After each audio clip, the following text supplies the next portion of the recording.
Okay.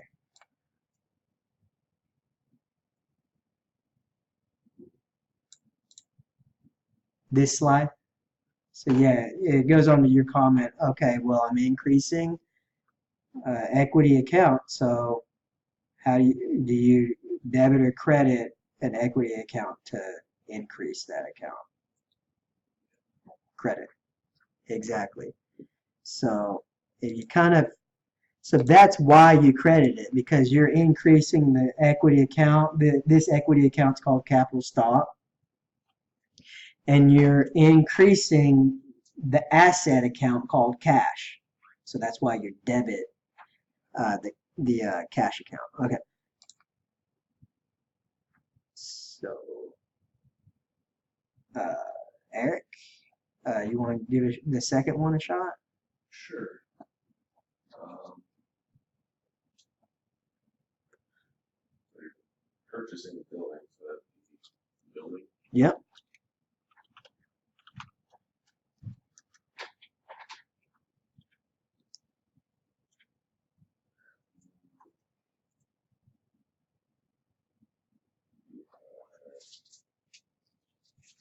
What what are what are the other two? Well, I guess I'm kind of giving the answer away, but there's two other accounts that are used here. I had note payable. Okay. Yep.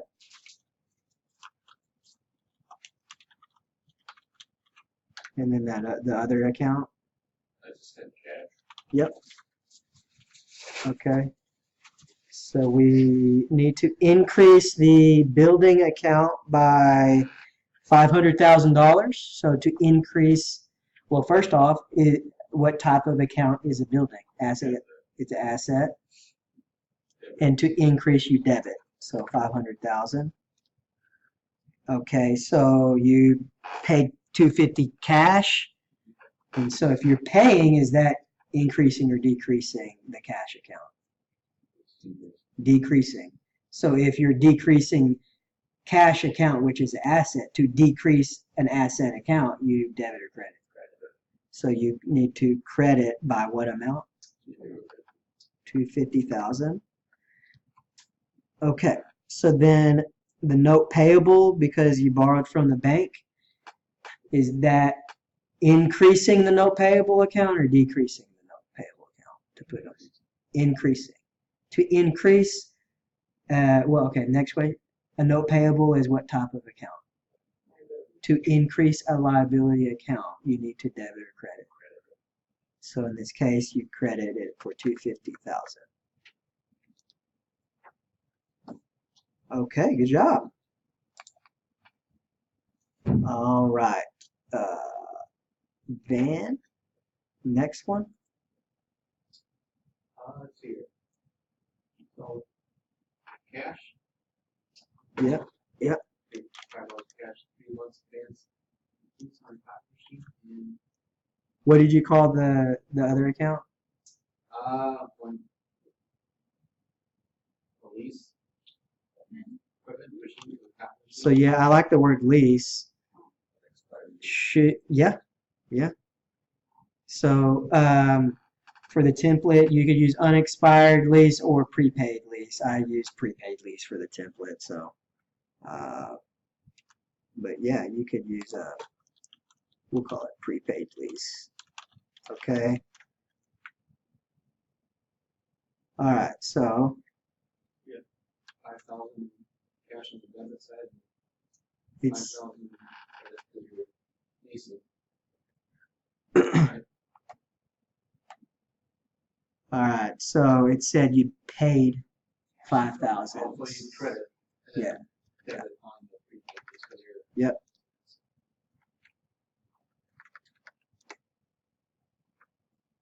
Yep. All right. Marsha, I'm gonna give this next one out. We'll walk it through. Purchase, because y'all probably haven't read this one yet. But purchased office supplies that will last for several months, and on account with Office Depot for $1,000. That means that like you bought it on account. You didn't pay cash. You just the Office Depot just you owe Office Depot like $1,000 for the supplies you bought. So let's start with just the accounts. What accounts do you think Is are? it like, I can't remember, like payments owed to creditors or something, or? Uh-huh. And so take a look at that. Did you have an example of a Oh, I have the trial whole balance? one. If not, you want me to pull up an adjusted trial balance on the PowerPoint? Sure.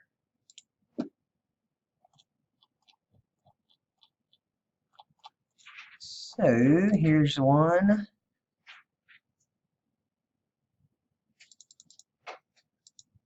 That's kind of blurry, sorry. That's probably. So see how this is, it's always in order by assets. Actually, this doesn't list out the assets, liabilities. Probably the better thing would be a balance sheet, but nonetheless. So notes payable are loans and accounts payable Yep, you're on are the. the other. Yep. So right here, these are the liability sections. You got notes payable, account payable, wage payable, income tax payable, interest payable, unearned rent revenue. So out of those, which one would you choose for our example here? Accounts payable. Yeah, that's what I would do too. Okay. So that's one account, accounts payable. And then what do you think the other name should be for the other account? Well, this one says like supplies. Yep. So we'll just call it all. And is it kind of a trick that they're asking, or that they're saying it'll last for several months? Are they trying to trick you and think that you have to depreciate it, but you don't? Yeah, trick is a word you could use. It's getting into that because we got to teach you. I got to teach you what adjusting entries are, and so yeah, you're not gonna. So office supplies is what type of account? You'll debit it. Well, yeah, you will debit it, but is it yeah. an asset account? So if it increased that it's an asset account, so do you in an increase, so do you debit or credit? And you bought it on account. So it's increasing debt, so it's credit. Yeah. Hold up a sec. I gotta make sure I got my template right on. No, I'm talking about what I haven't published yet. Oh. The answer for the if I have this as an expense or an asset, because so far we've only talked about stuff that hits balance sheet, but we're about to get in transactions that's gonna start hitting revenue and expense accounts, and so that's the trick. Is in this case, office supplies is an asset, not an expense. And that's the trick because there could be times you buy supplies you use right away, and that would be a supplies expense, not an asset. You see where I'm coming from? But in this case, in this example, it's an asset because I put those trick words in there. It said used over time, Okay, over months. makes sense. And I do have it correct as an asset on the template, so we're good here. Okay, let's move on. All right, I think that y'all are grasping this. So we're starting to a little bit. What I'm going to do is you start filling this out, and so it's your job to stop me if you're not understanding what's going on. Okay. Okay, so received $10,000 cash up front from a client for accounting services to be performed at a later time.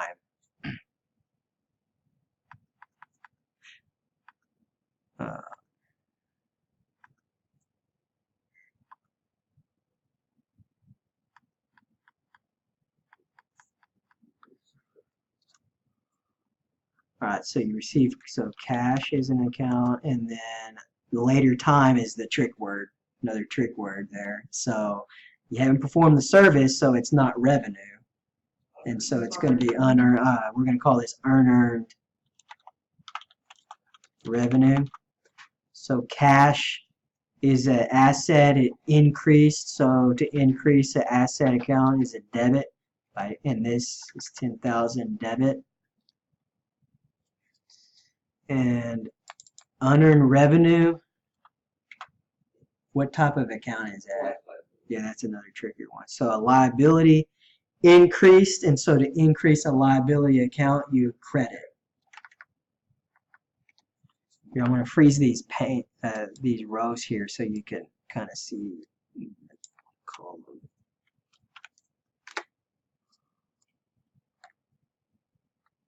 Okay, so this on December 12th, you paid salaries for staff for first 2 weeks of December for $5,000.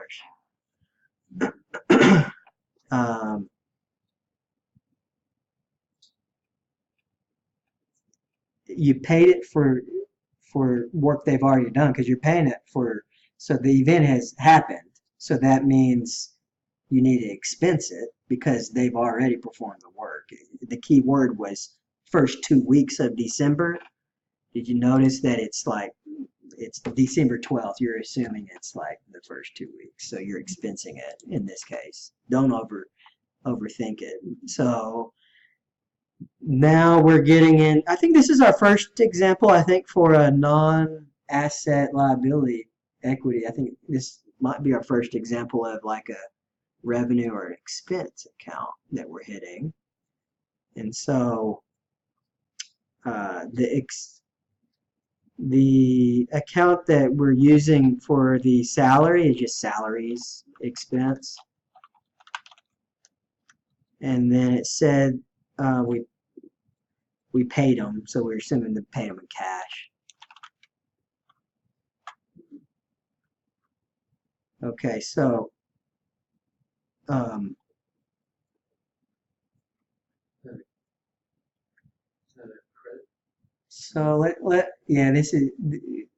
let's start with what we kind of know already. Okay, so cash is an asset account. We paid it, so it decreased. So to decrease an asset, you debit or credit. Okay, so you credit for 5,000. So obviously you know that the debit's gonna be, so that's one way to know where you need to debit the salary expense. You know, just by knowing your debits and credits need to equal. Okay. One other way to think of it also is that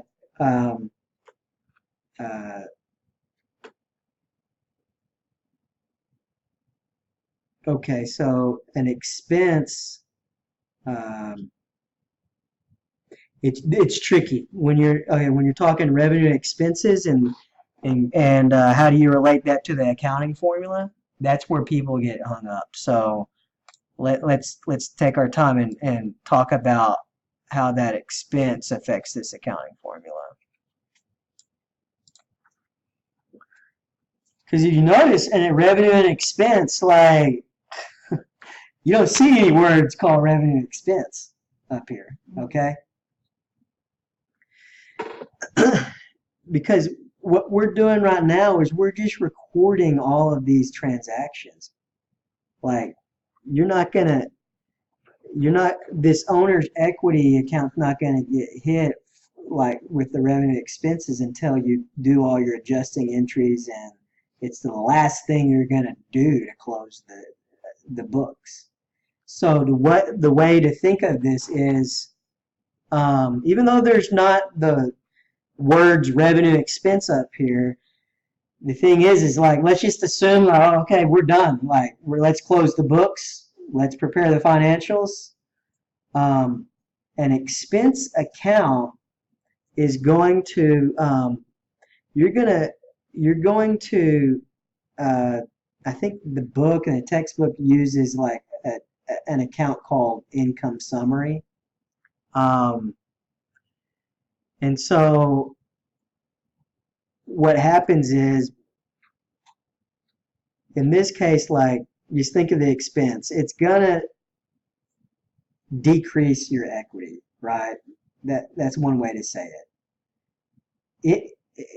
An expense is, one way to ask the question is, does an expenditure increase or decrease your equity in your business?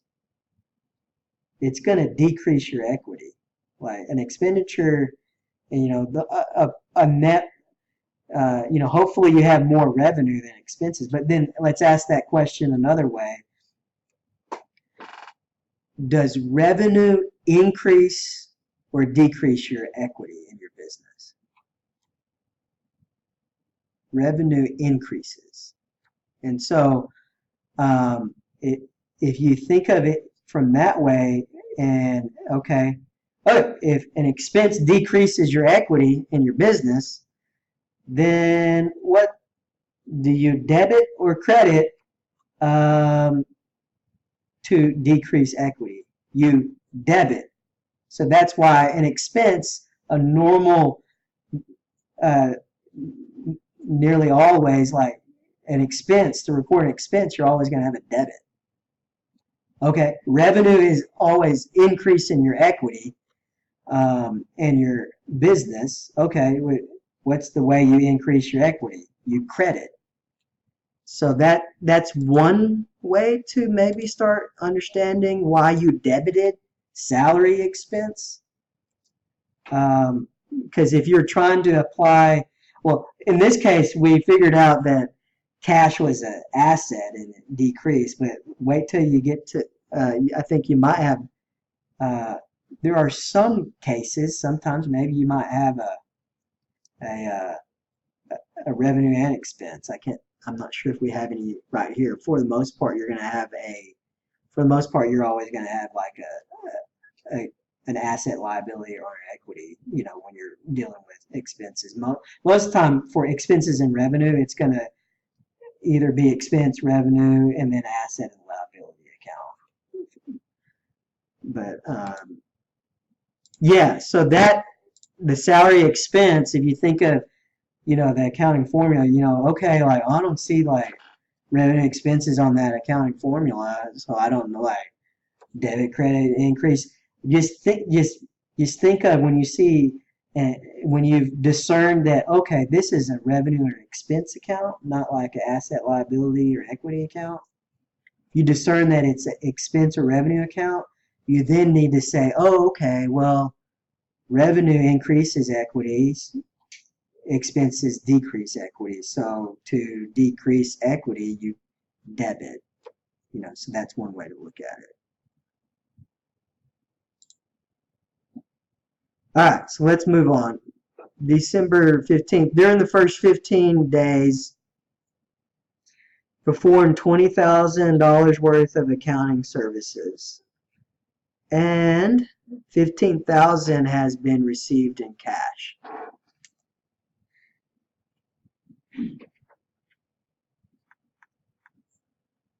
All right, so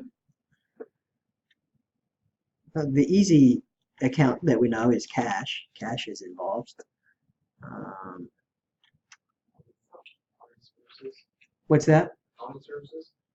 Yeah, we'll call it service income. And is that, what type of account is that?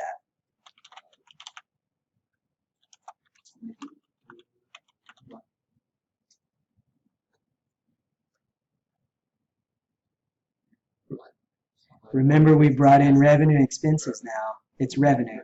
Yeah. So now we're expanding, to revenue expense accounts now, right? Okay. The other one would be unearned revenue. Or, well, you have received it. Accounts receivable. Yep, accounts receivable. Yep.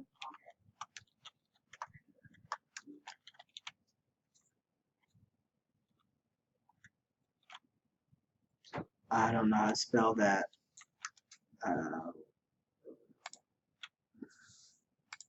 Spell receivable. Y'all know how to spell that? I don't care. Okay. All right, so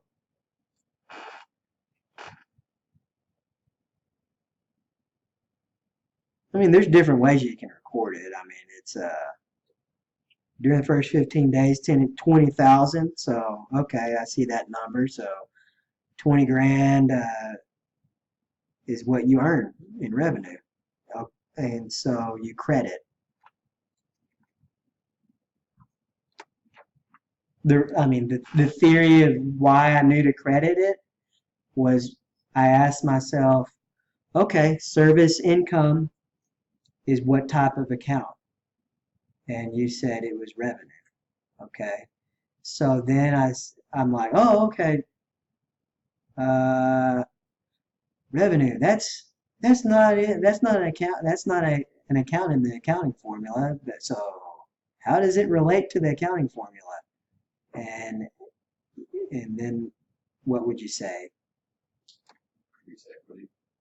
It increased equity. And so to increase equity, would you debit or credit to increase equity? You credit, and that's why we credited service income revenue for $20,000. Okay, it said we received cash for 15,000. I mean, if you don't really feel like thinking, you'd be like, okay, 5 grand, that makes the debits an equal, you know. And that's, to be honest, that's sometimes what you do. You just get in the groove and you're just like, I'm just recording these entries.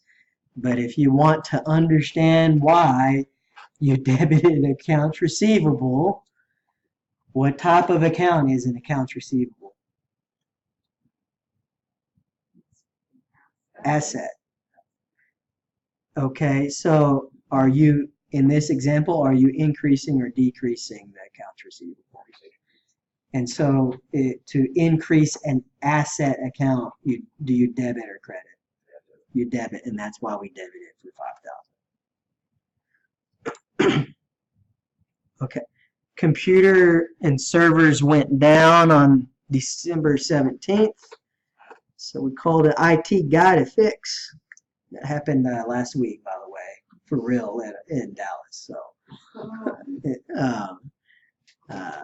luckily we just had a spare router or something, and we're just using a spare router. And I don't think the IT guy's come yet. So, but I'm sure we'll pay $1,000 for his services. Okay, so in this case, he billed us $1,000 for his services, and we're waiting to pay the bill.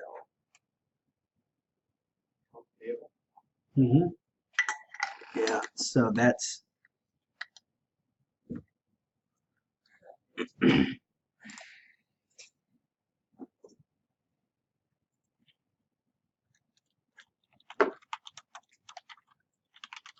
yeah, so this next account, it could be labeled numerous things. For some reason, I put maintenance expense on the template. Repair and maintenance is what I was thinking. I mean, after rethinking this, I think it, yeah. Some people would even go to categorize something like IT expense, so there's freedom in naming some of this. The main thing, so there's not a right or wrong way to describe something, describe an account. The main thing that you need to understand, okay, is this account an expense account, an asset account? Because you need to know what type of account it is so you know where to put it on the financial statements. That's where you'll get the wrong answer on the homework problem, is you think it's an asset and it should be an expense. And so I'm not going to dock you on the homework because you labeled it something different. So, I mean, I get, yeah, we could call this IT expense. I think the template says maintenance, like once I upload it, but I actually like, I don't know. I feel like I should have called it IT expense. Okay.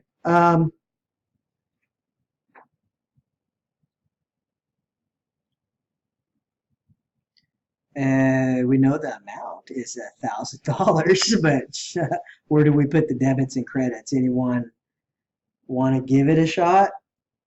IT expenses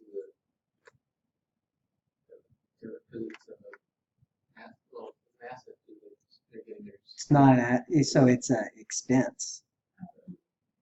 So let's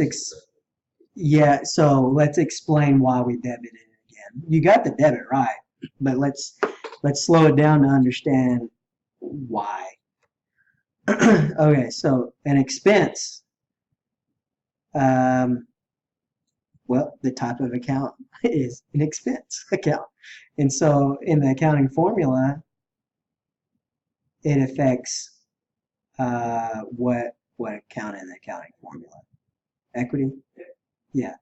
And so does an expense increase or decrease the equity account? Decrease. Yeah. And so to decrease an equity account, do you debit or credit? And so that's why you debited the $1,000 expense account. And so without thinking, the credit goes to accounts payable, but let's, once again, why? Account payable is what type of account? It's a liability account. And so you're increasing this liability account. So to increase a liability account, do you debit or credit? You credit, and that's why we credited the account payable for $1,000. Okay. 1223, you collected $2,000 of accounts receivable. So we know one of the accounts is accounts receivable. And then what is the other account? Cash. And we increase cash, so cash is asset account, so to increase the asset account, you debit. So that's $2,000 debit to cash. So we know that the credit is going to be to the accounts receivable just because debits and credits have to equal. But does anyone want to give a shot of why you would credit an accounts receivable account in this scenario? Also an asset? Yep. Accounts receivable is an asset, and keep going. You're decreasing it, and so to decrease an asset, you debit or credit. Credit. Okay. 1226 paid salaries for staff for 2 weeks of December for $5,000. So we know one of the accounts is cash. The other, what were you? Salaries expense.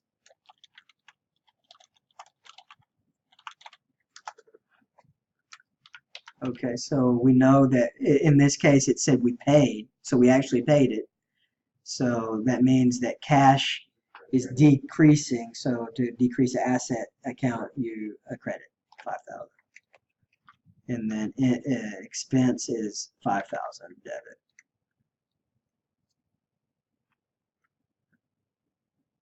Okay, so 1227, we paid the accounts payable to the IT guy for $1,000. So we know cash is one of the accounts, and then accounts payable. So one way to say this is you saw the word paid, so you know that cash decreased. So to decrease cash, which is asset account, you credit for 1,000. Then you would either just, okay, I know the debit is 1,000, but accounts payable is a liability account, and to decrease the liability account, you debit. So that's why we debited for 1,000. Okay.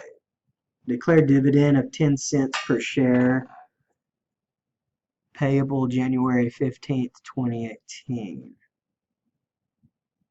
This is one where you'd be like, ding, ding, ding. Why did I give these dates? And so this is one thing that it's like, okay, there's some reason why there's there's two different dates, and so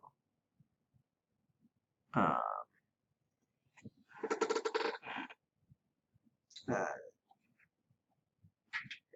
there's a couple of things going on with dividends too. So we have not talked dividends yet, and I don't think y'all have read any chapter about dividends, right? As of yet, okay. So dividends. So one account we're going to just call dividend. So said we didn't, it's not paid yet. Okay, so we know that cash was not involved, so that means that some liability needs to be reported, some payable account. And so we're going to just call it dividend payable. So this is, if someone get this answer correct, then you're like the first person ever to get it. So is that first person that, well, y'all, you had an accounting class in high school, you said, and you said you might. So and we haven't even studied dividends. So is dividend, what type of account is dividend?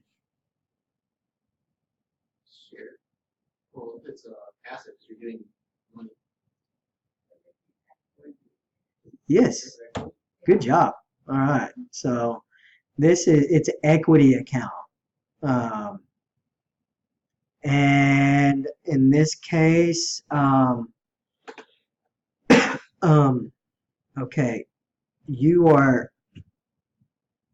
if you're going to be paying a dividend out, like in this case, a dividend is representative of an increase or decrease in the book's equity. Decrease, correct. So to decrease an equity account, do you debit or credit? You debit, correct. So you need to debit dividend by, in this case, it was 10 cents per share. So I think there was 20,000 times 10 cents. Okay, it's $2,000. And then, well, we know the credit has to go to the payable, so $2,000. But to increase a liability account, you credit. Okay. Here it says purchase 12-month malpractice insurance policy for $1,200, and policy goes in effect January 1st, 2018. So we know that one account is cash.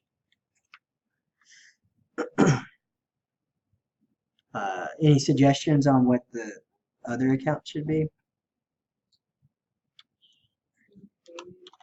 Yeah, I like that word. Yep. Insurance. Yeah, for some reason I use unexpired insurance on the template. I think I use unexpired insurance because maybe the the actual homework problem might have that unexpired insurance in there. Okay, so we know we paid cash for it, so we know to decrease an asset, you credit.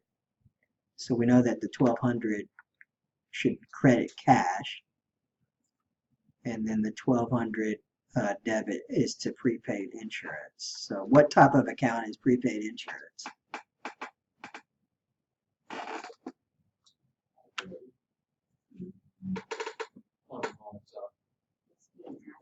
An asset. Yep. And so to increase an asset, you debit. You'll see that you'll start expensing the insurance with adjusting entries, as like the first time you'll expense the insurance is when you're closing January 2018 books. But for now, you're just recording it as an asset. So that's important, right? Because I mean, like, you wouldn't expense $1,200, and so therefore your profit is $1,200 higher. If you incorrectly recorded that as an expense, then your profit for the year end would be understated by $1,200. So you see the relevancy of recording the transaction correctly. Okay.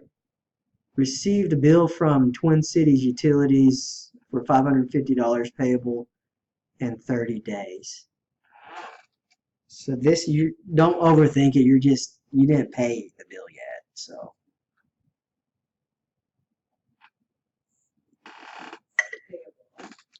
yeah. So one account is accounts payable.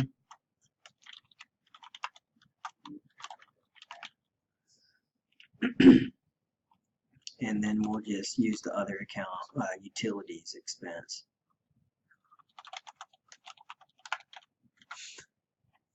Okay, so, well, we'll start with the expense. So an expense, utilities expense, it's an expense account. And so an expense account affects the equity in the accounting formula. And so expenses decrease your equity. So to decrease your equity, you need to debit. And so we will debit by $550. And then credit accounts payable, because you're increasing a liability account, and to increase a liability account, you credit the liability account.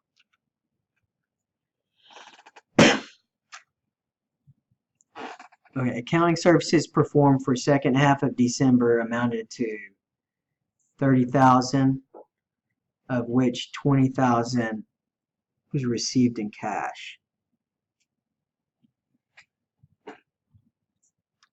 So we know cash is involved.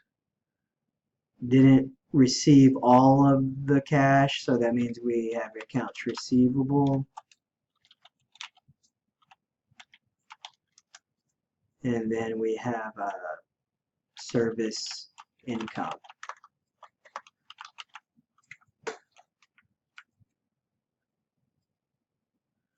All right, it says we received $20,000 cash, so that increased the cash asset account. To increase an asset, you debit. So that's why we debit $20,000. The revenue we earned was $30,000. Revenue, when you're thinking of the accounting formula, affects the equity. And so revenue increased the equity. To increase equity, that means you credit. And so that's why you need to credit service income for $30,000. And then you increase your accounts receivable asset account by debiting $10,000. And your debits and credits equal. All right.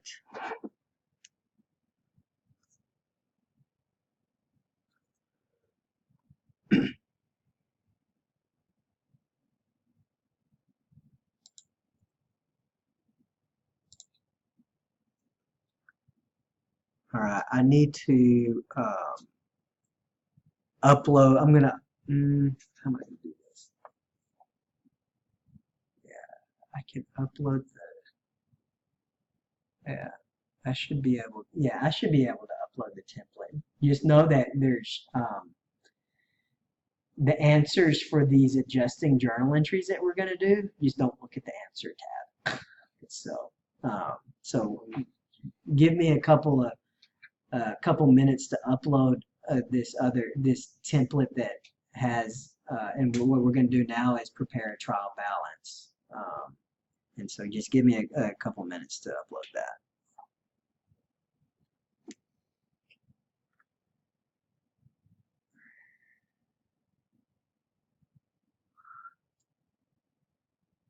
Is it just the other tab on the spreadsheet? No, it's a different spreadsheet that has the answers, and so just for the sake of time, I'm not gonna take my time to just calculate everything. So I'm gonna kind of speed through it, but I'd like for you to see the answers to see how these journal entries flow into preparing a trial balance. I don't know why I didn't upload it earlier. It's just two separate files I have.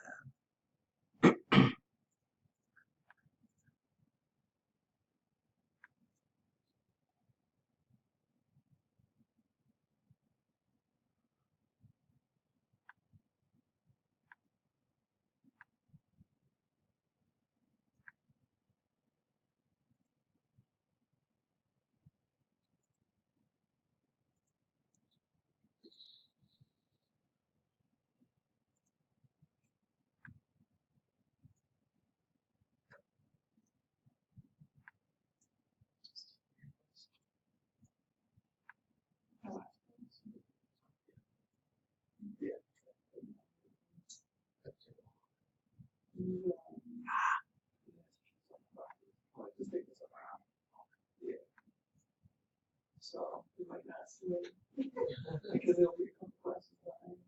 But they do jump a little bit. So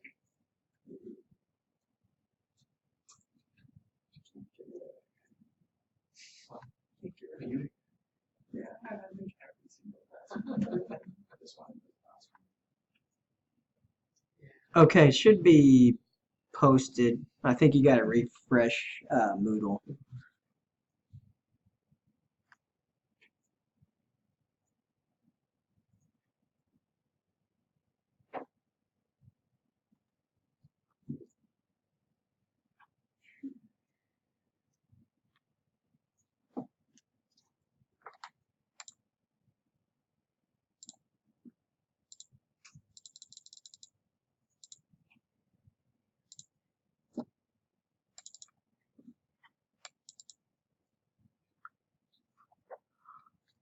Oh man. All right. So you guys have it pulled up. If not, you can pull it up and then yeah, I'm not sure if we'll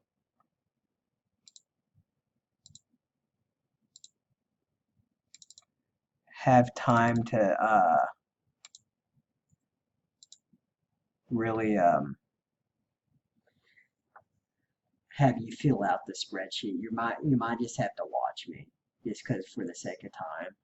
So hopefully you could at least grasp it to kind of see what we're doing. But what I have here is this is the tab of the journal entries that we just filled out. Okay. So what we are doing now is here, let me go back to this accounting cycle, because what we just got done doing is recording the journal entries.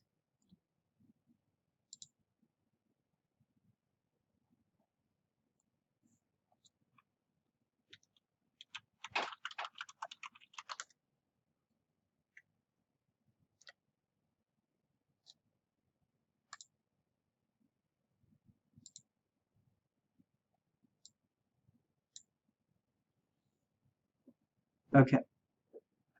Post each journal entry to ledger accounts.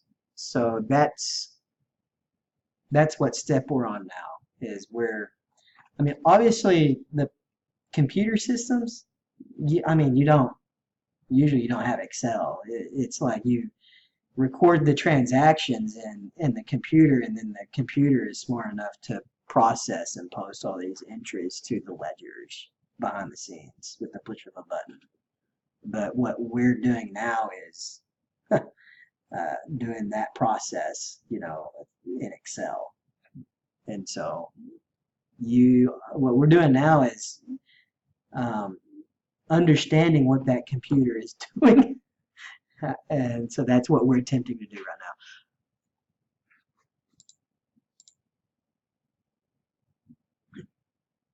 So I want to jump ahead though to show you a trial balance. See, that's step 3 in this accounting cycle, but it might be helpful to see where we're going. So what we're attempting to do is, so this column A is all the different accounts we have, and I've categorized this by balance sheet account and income statement accounts to just be helpful. That's typically how a trial balance is organized anyway, is you first start out with your asset accounts, and then you go into your liability accounts, and then have your equity accounts, and then revenue, and then expenses. So this trial balance, the sum of all these accounts.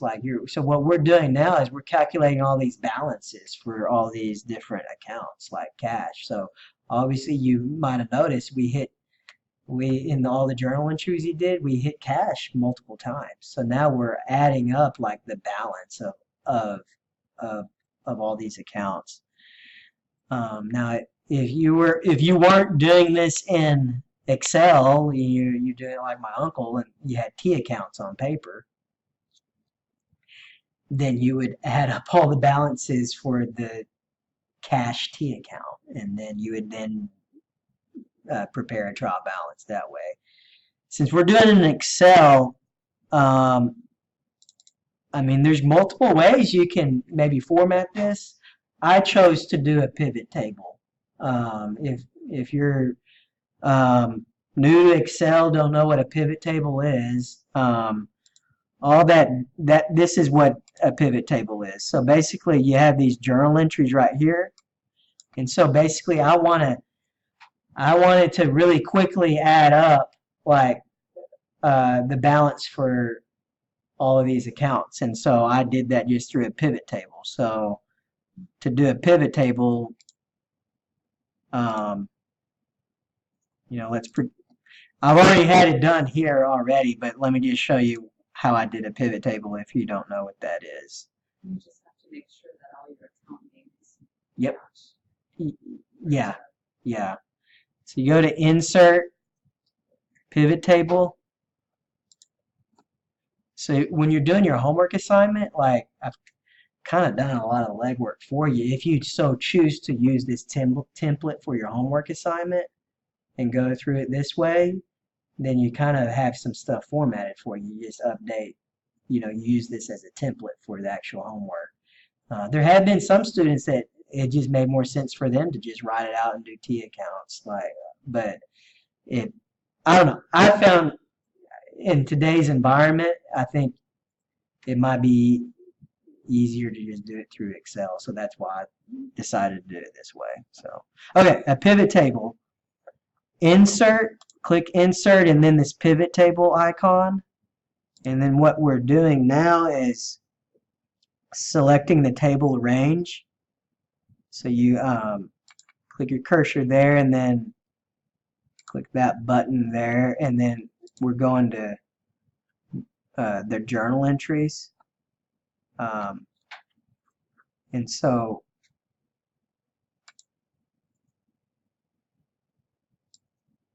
you're just highlighting all this data. Okay. And then just push OK. And so then these fields come up. So you have account, debits, and credits.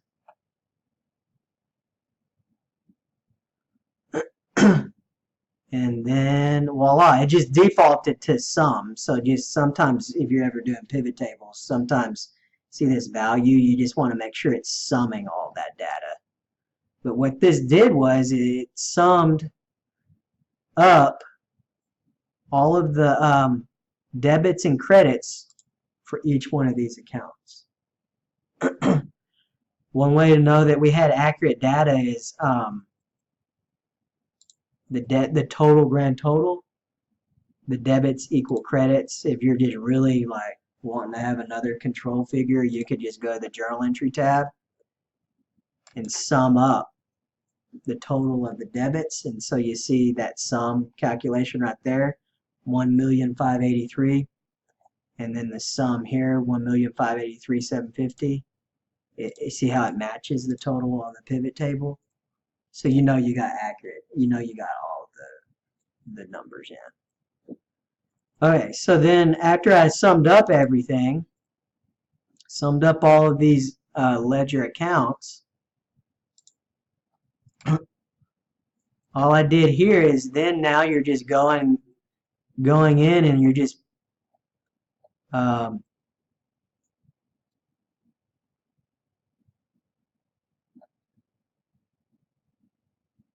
yeah, here's the tricky part on this. Like on this trial balance, you're doing the net debit or credit. Okay. So in this case, like see cash.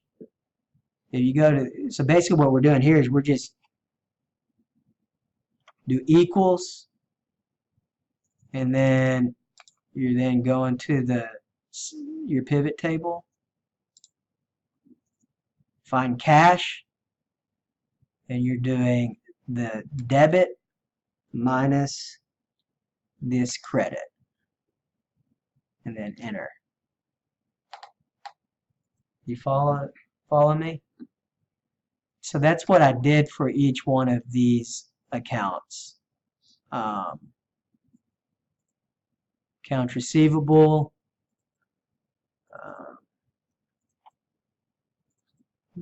go to pivot table, find accounts receivable, debit minus the credit.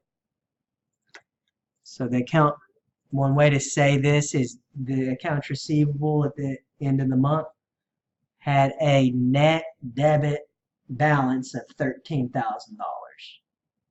because we subtracted out the total of 15,000 debits minus the 2,000 of credits.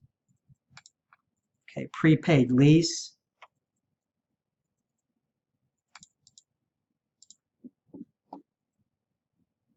Okay, so prepaid lease, there's only a debit that was recorded.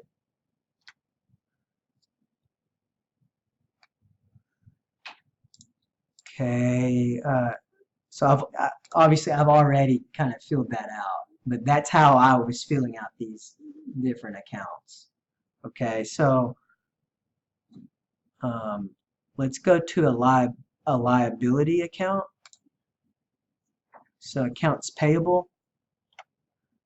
So equals, and then go to your pivot table.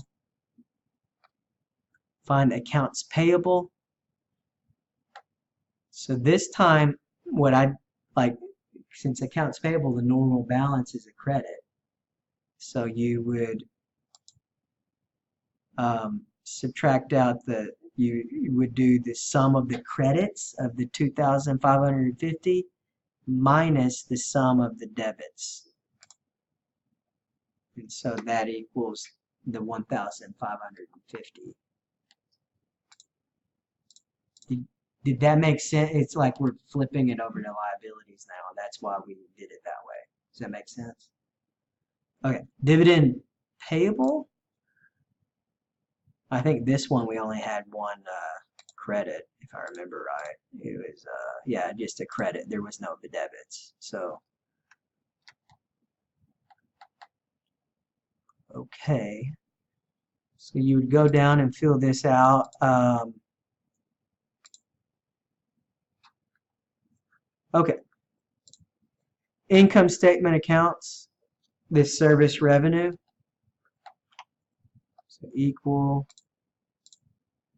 and find service revenue.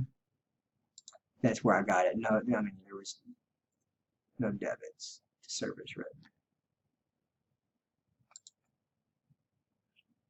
And then just pull the data in for maintenance expense, salary expense, and then utility expense.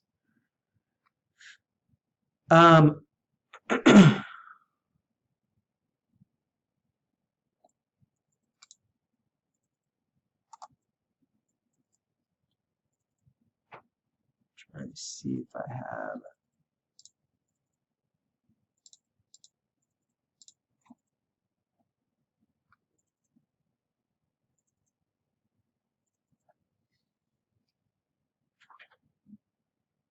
All right, here's a trick question. Here's a trick question. So, anybody know why the total of all of these debits and credits does not tie out to this pivot table total? See, the pivot table totals of each debit and credit is 1.5 million, and then this the sum on this trial balance is 1.3. Does anybody want to give a shot at? It's a think of the math that we just did, and it's kind of a trick question.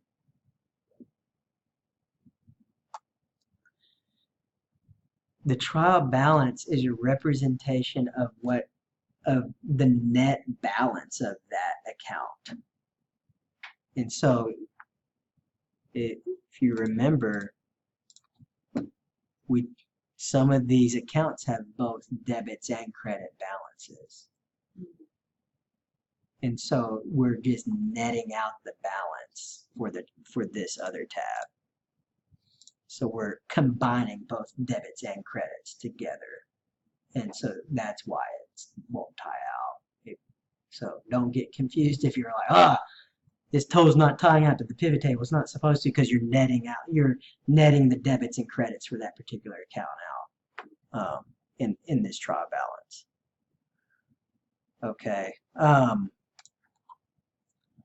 Now, if you want to go a step further to say, how do I have complete data? I don't know. I probably should have put a control figure in there. I bet we could do this. Actually,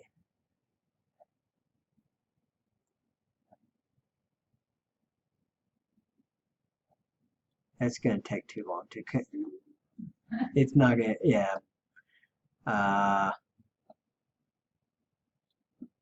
don't have time to create a control figure. I know it's all the data's in there, but if you're doing your homework problem and you're like, just want to make sure you have you make sure you have all the data in there, then what I was going to do is just create the net balances over here. So, this account payable, it's a liability, so minus that amount right there. So that 1550 should be what is on that trial balance account payable. That's what I was, and so if you wanted if you want to create a control figure on this, like I was doing right there, to just tie it out to this trial balance column, then you can. I just didn't have time to do that. But one control figure that you do need to always do is on this trial balance, and make sure that for sure your debits and your credits equal the totals, and they do. Okay, so we just got done preparing a trial balance. And so now the next step is to make end of period adjusting entries. And let's move over to this this spreadsheet. It has adjusting entry data.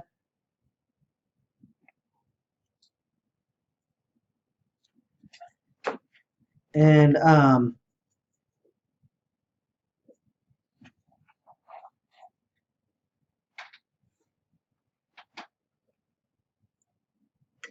I think on the on this template,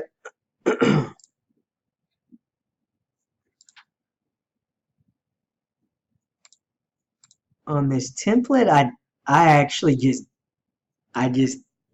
keep these journal entries in straight into this spreadsheet basically. So I didn't do a pivot table for adjusting entries. So I just because I knew that. So if you see that this has a 1 in parentheses. So that 1 credit, there should be a 1 that is representative of the debit. And so what I did just to format these adjusting entries, I just keep these instead of recording journal entries on this other tab and then do a pivot table, I just did it straight into that adjusting trial balance spreadsheet right here. So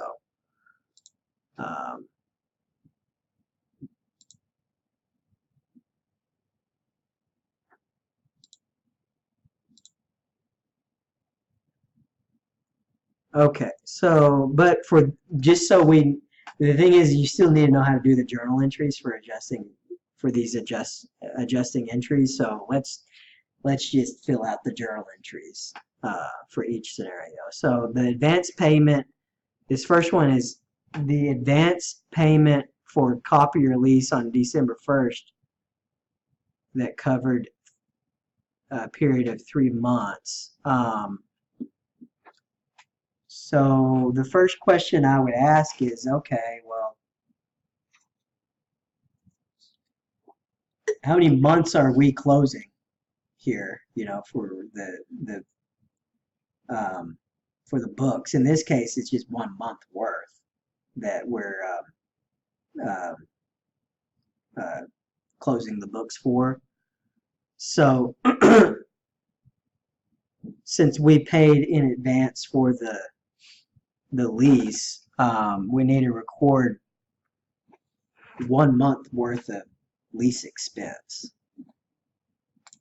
And so what we I don't even remember what we paid for that. 5,000.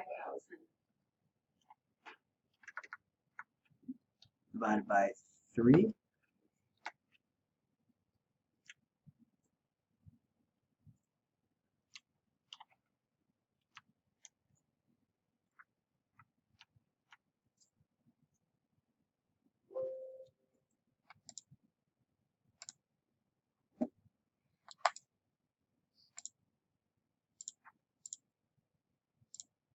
Okay, so debit, I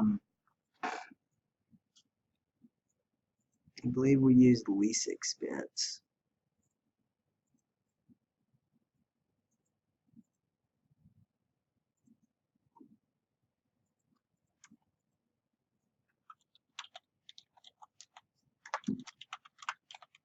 And then what did we use? Prepaid lease, I think. Yeah.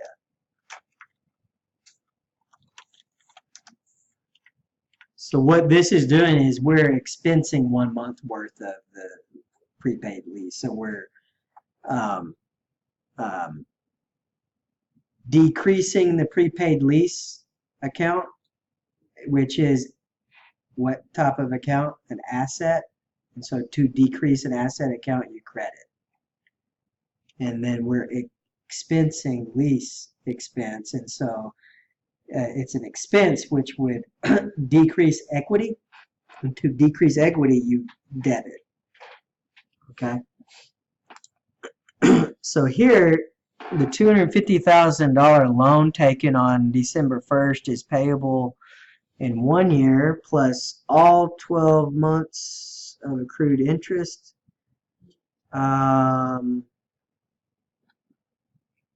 Interest rate 5%. There are no monthly payments due. Only 1 lump payment due at the end of the year. Wow. Any idea what we should be doing with this information?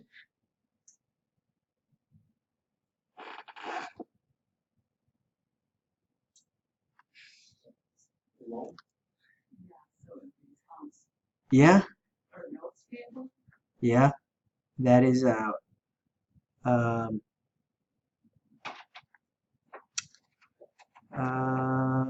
Actually, ooh, this was a tricky one. Yeah, this was a little trickier one. Okay, so key word here is the last sentence. It said that only one lump sum payment is due at the end of the year. So what we're doing, but the thing is we need to accrue interest expense. Okay, so that's what this adjusting entry is doing is we need to somehow put interest expense on the books. However, no cash went out the door. So how do we do that? Well, we know one account, it should be an expense, interest expense.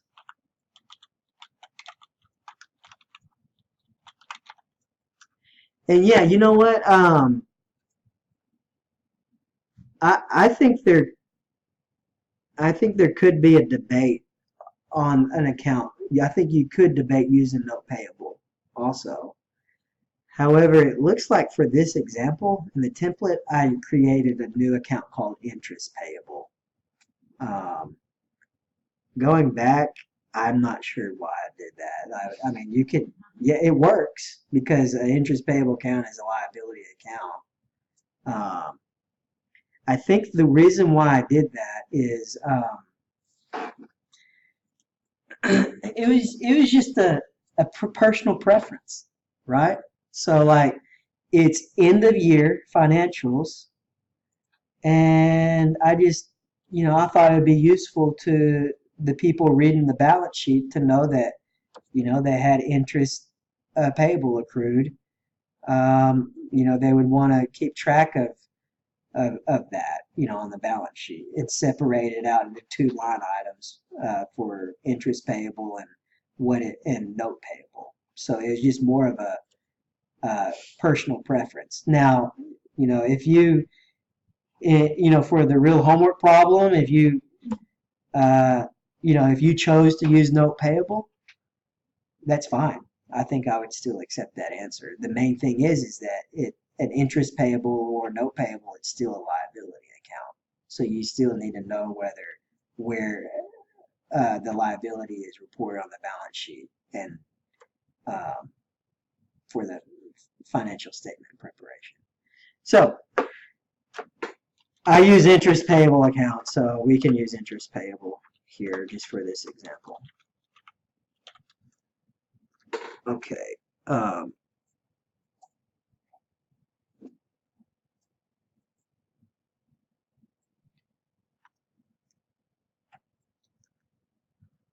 Is it 250,000 times 5% divided by 12? Yeah.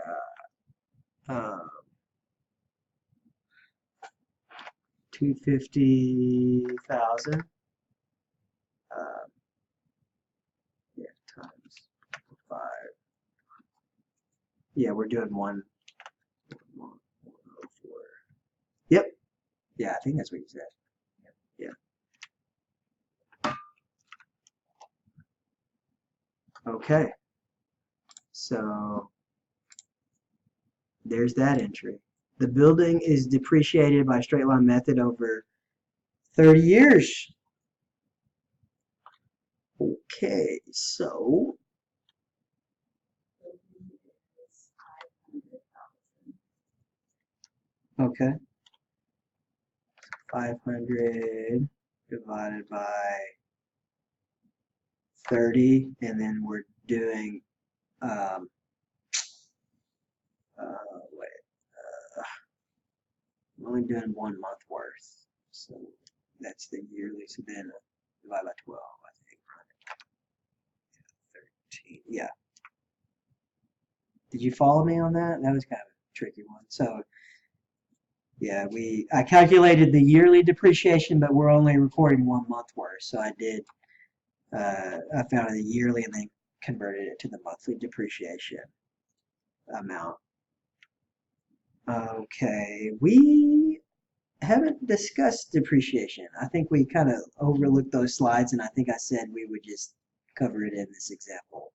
So, okay, so the main thing we're recording here is the estimated depreciation expense, and so we're using the straight line method in this case.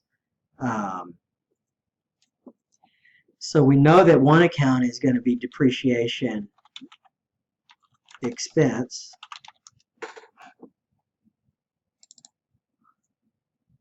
Okay. Yeah, this is where it's going to get confusing for you.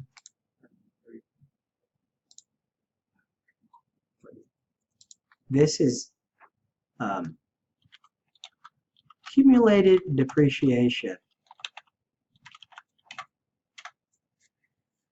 This is what this type of account is what's called a contra asset account. Let's see if there's a slide here.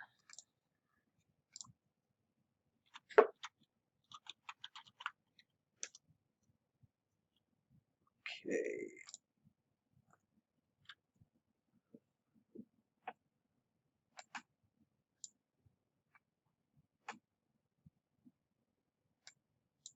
Okay, so once again, if you're going to need to study this more to understand, like, just understand this more, this slide will help you out. Another way to look at this is, let's just go ahead and I'm going to jump ahead to the balance sheet, okay, because I think this is probably the best way to explain accumulated depreciation. Okay, so this is a balance sheet, and this is the section where all the assets are going to be reported. You see the building asset, 500,000. Okay, so this accumulated depreciation, which that was a typo, it's like building.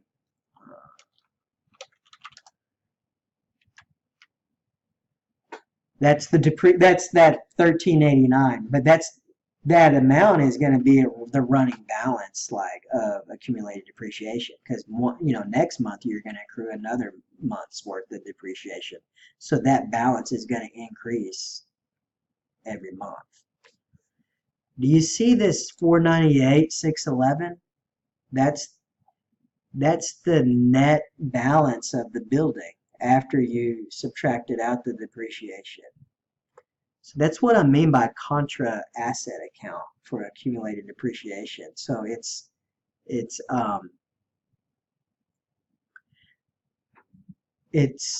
contrary to the normal behavior of an asset, right? So, like, the normal balance for an asset is debit. Well, a contra asset, like, the normal balance is a credit. And so it's I think that might explain a little bit, but just understand that that's where the accumulated depreciation is going to be reported on the balance sheet. So going back to this journal entry. Okay, so I mean, one way to back into it is obviously debits and credits have to equal each other. So if you're struggling with the concept of accumulated depreciation and you're like, I gotta just move on, just make sure your debit, as long as you understood the debit depreciation expense. But let's try to explain this credit. Okay, accumulated depreciation. What type of account is accumulated depreciation?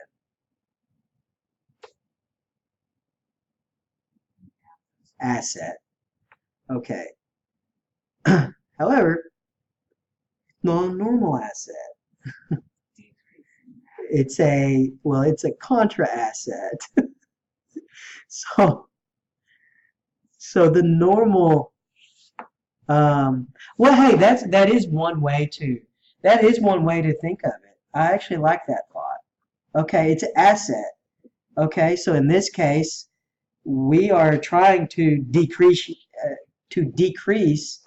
an asset, and so to decrease an asset, you credit.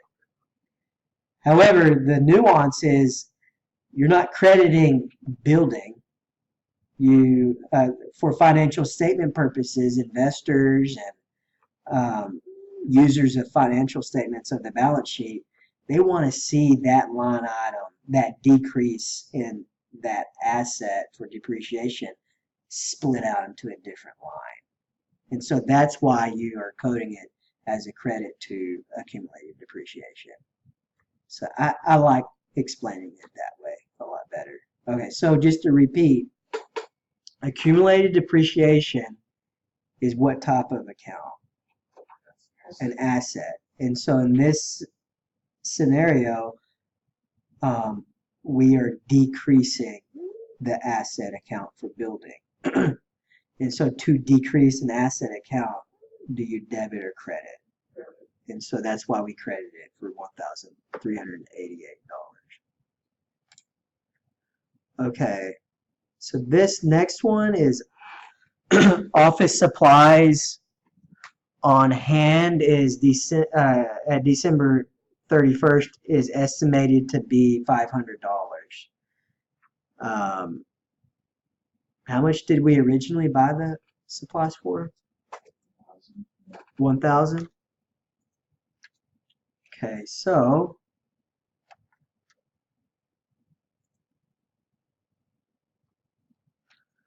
$1,000 minus the ending balance of 500, that equals 500.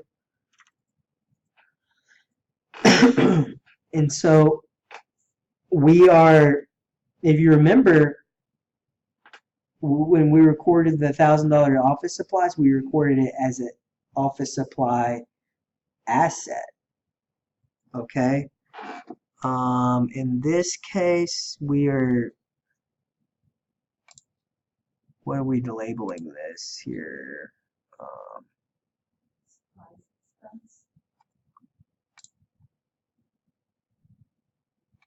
Yep, supplies expense.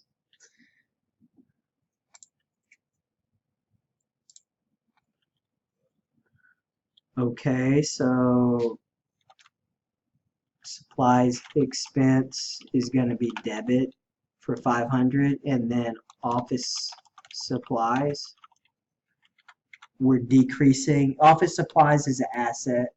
We're decreasing that account. To decrease an asset, we need to credit. So we credit office supply asset account by 500.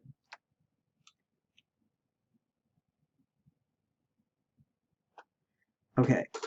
During December, the company performed services for 5,000 of the unearned revenue received upfront from the client after December 8th. So if you remember, we got a client prepaid for some services. So what this information is saying is that they performed $5,000 worth of accounting services for that prepayment they received earlier in the month. So we need to record that revenue. And so I think we used unearned revenue.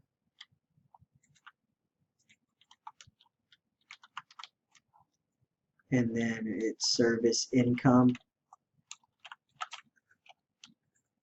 Okay, so unearned revenue is a what type of account?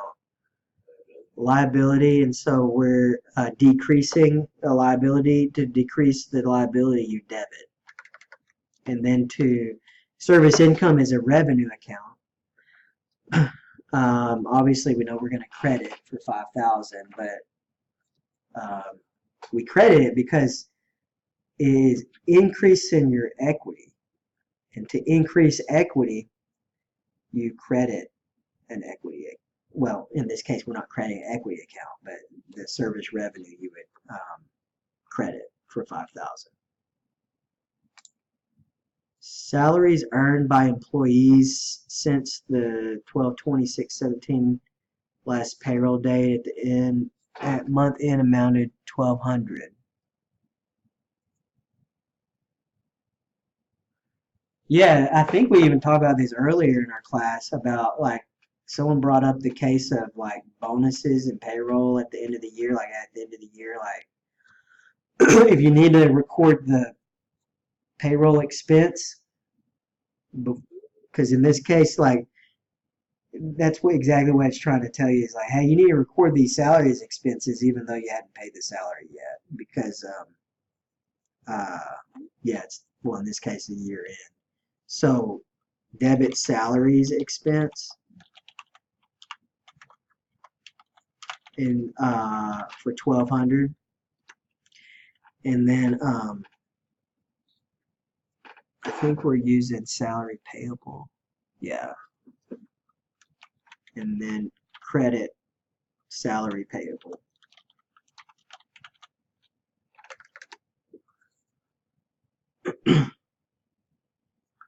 Okay, so this last thing is said, estimate the company is subject to a combined federal and state income tax rate of 20% of income before income taxes, total revenue minus all expenses other than income taxes. And these taxes will be paid in 2018. If you remember, we're doing like 2017, and so we need to accrue income tax expense. So we're going to debit income tax expense, and then I think we called it income tax payable. Yep. And then credit income tax payable. Just like a side note. So remember how I made the comment where in this class where the perspective is as C Corp. Just FYI, taxes are treated differently if you're a sole proprietor or an S Corp or a partnership. And so like a sole proprietor, you pay that on your individual tax return, so you don't, for financial statement purposes, you're not like typically you don't get a deduction for personal income tax for your business. But since we're viewing under the C Corp, you do get, and so that's just extra information. Okay, so now we got to somehow calculate this amount.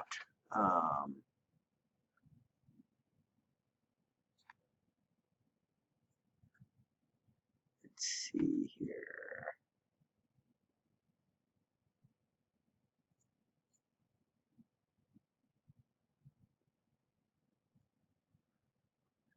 Expenses other than income taxes. We need to do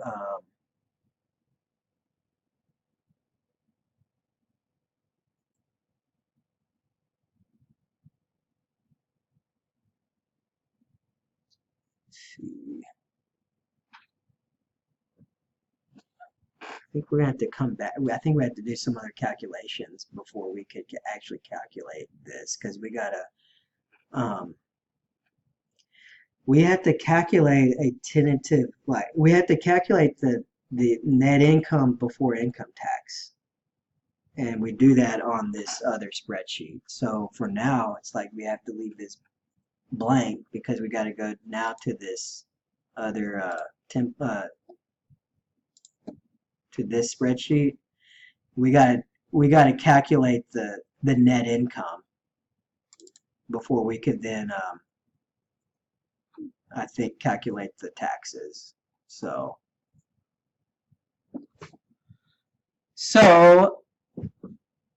let's go here. If you notice this this number 1 in the parentheses, it's for that first entry for the lease expense. So if you notice that the prepaid lease we credited and then we debited the lease expense. Number 2, we accrued interest expense. 1,042 for interest expense debit, and then pull over the credit for interest payable.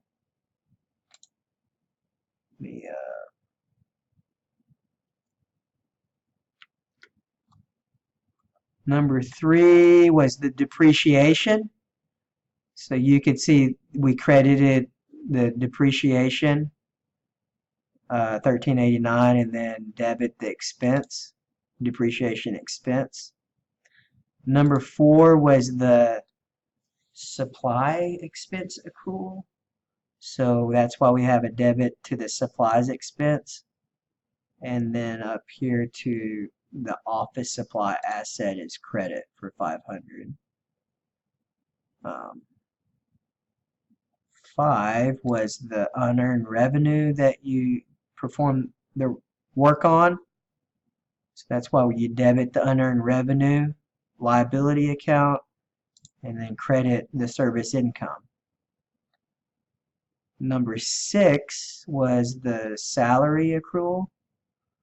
So credit the salary payable and then debit the salary expense. This 7 is income tax expense, but I already filled it out, but we need to actually, let me just delete this out. Now,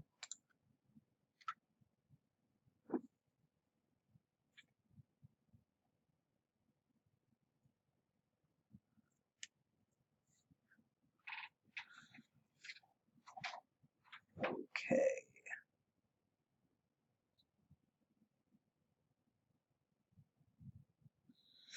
So what I would do to calculate the income tax expense is I would go ahead and fill out this adjusted trial balance column. So what these columns are, it's now you're calculating the balance for all of these accounts after you perform these adjusting entries, okay? So let's go through a couple of these examples. So if you notice cash, there's you take the sum of the trial balance and there's no adjusting entries that hit the cash account. So that's why it's the same as the trial balance. Same thing for accounts receivable. But you see this prepaid lease, you're going to take your trial balance that you already calculated, and then you're going to see how that's a credit to that account. So you're going to subtract out the credit for the adjusting entry. So the new balance for prepaid lease is now $3,333. Same thing for office supplies. Take the trial balance amount less this adjusting entry credit. That's how you got that. Okay, so this accumulated depreciation, we had 0 in the trial balance, but then you need to add the credit for the depreciation, $1,389. Accounts payable, you just pull over. There wasn't any other adjusting entry. Same thing for dividend. Salary payable had 0 in the trial balance, but then you had a $1,200 adjusting entry, so that the new balance is $1,200. This unearned revenue, you had 10,000 the trial balance, and then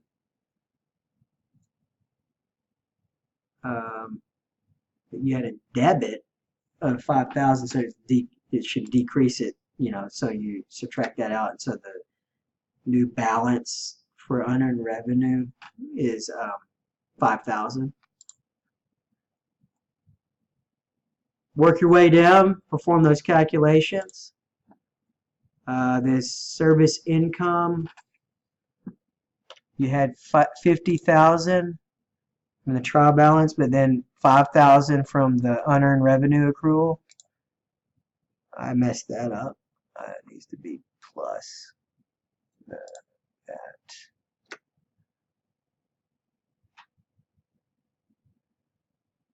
Okay, pull over maintenance expense.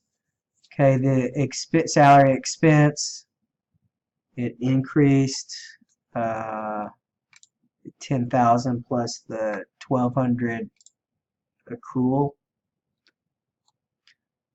and then just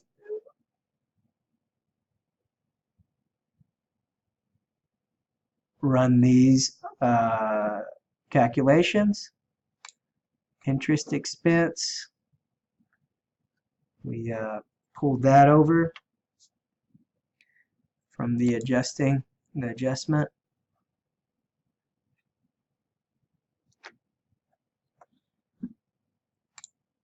Okay, so now you've calculated all of that. Okay, the rate for the tax was 20%, so you need to multiply the projected net income. And so, one way you could do that is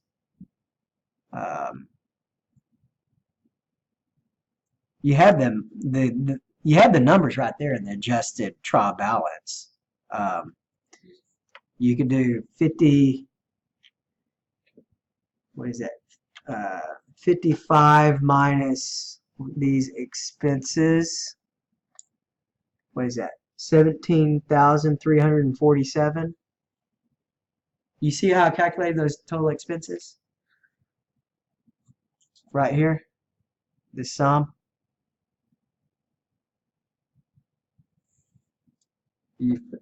Okay, so it's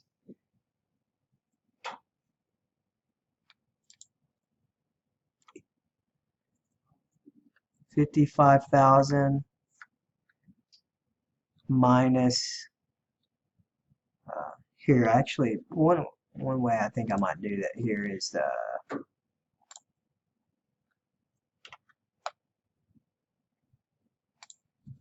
do the 55,000 minus the sum of all these expenses that you just calculated.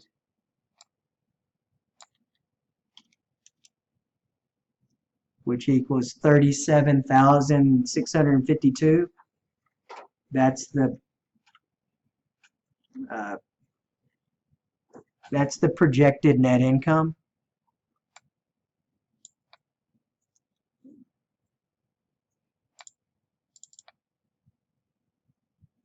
Here, this is net income before tax, and then the rate was 20%. So you multiply that net income before tax times 20%, and you get $7,531. So that's the amount you need to accrue for income tax expense. So I guess here we'll go over here. Account. So you'll have income tax expense for that amount, and then we had income tax payable, and you credit 7530.56.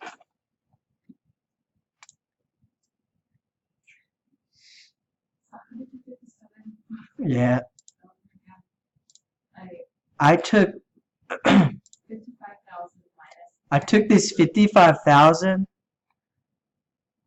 from the adjusted trial balance. So we performed all the calculations, including all the adjusting entries, except for the income tax, and then minus the total expenses.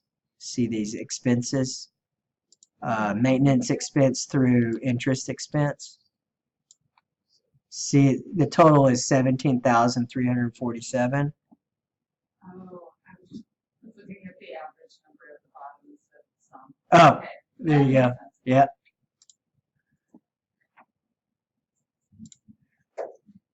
All right. So now, don't forget to record this adjusting entry for income tax expense. Okay.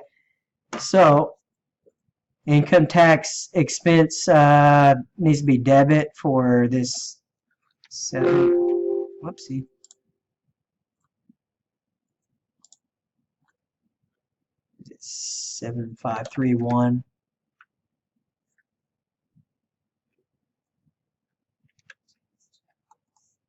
And then was it income tax payable right here? 31. Okay, I'm double checking to make sure the sum of all my debits and credits equal. And they do. And then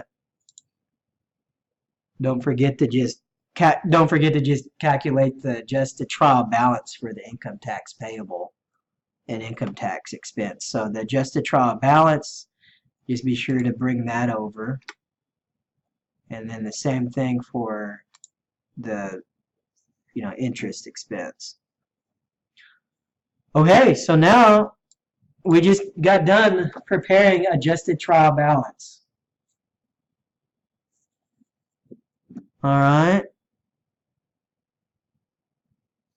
Then now the next step in the accounting cycle is prepare financial statements. So you're gonna, if you can get this far to record journal entries, prepare a trial balance, know how to record adjusting journal entries, and then prepare this adjusting trial balance,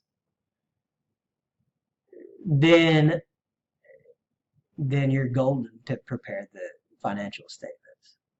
Because all you do now is you just take these balances from this adjusted trial balance, and then as long as you know what accounts go on a balance sheet and what accounts go on an income statement, then you're good. I've done a lot of the legwork for you, and so all the industry standard for adjusting trial balance and trial balances is, once again, you start with your assets, liability, equity, then you go to revenue and expense. Well, that should sound familiar because a balance sheet is only going to record your assets, liabilities, and equity. Okay, a profit and loss or income statement, it's only going to record your revenue and expense. I think you need to know what a statement of retained earnings is.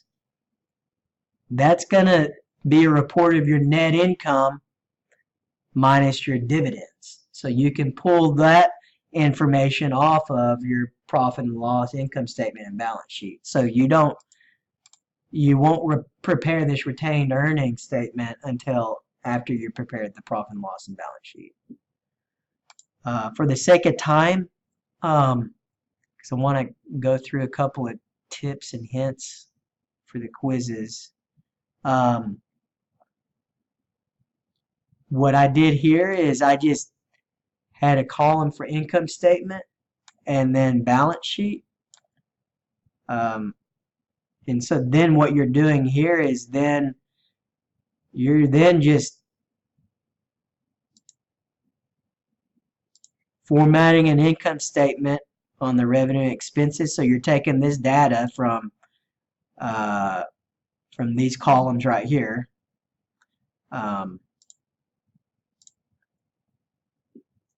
balance sheet. You're just transferring these balances that you calculated from this 10-column worksheet onto the balance sheet. And then once you got the income statement and balance sheet prepared, you can then prepare this statement of retained earnings. Yeah, it's posted. Yeah, so this is posted. Hopefully that you find this helpful. You might consider using this example, this spreadsheet, as a template to tackle the comprehensive problem